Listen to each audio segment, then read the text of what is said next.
Go on. Good. Will he swim himself? He will be swimming in another couple of steps.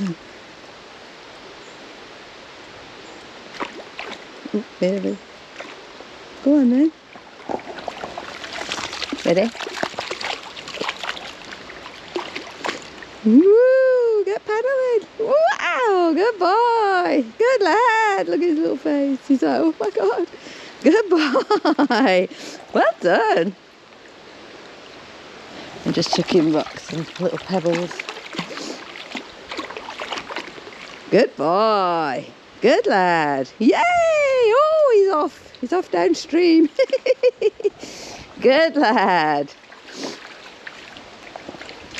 Little bit of panic as he went across then.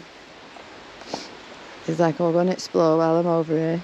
I'll pee on something, no doubt. Come on! Good. Good lad. Come on, you got to come back now. Look, he's like, don't want to swim. Come on.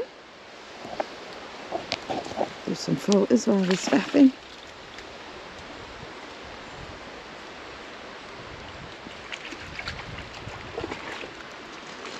Oh, that's really deep. You're going on the rocks. Well done. Well done, Tuckaroo. Wow! Well done. Oh, you got a stick. You see, I picked a stick up. I knew that yesterday when he did it, or whatever it was, the day before. The ball was helping him focus. Ready? The ball was controlling his fear, his uncertainty. Get it.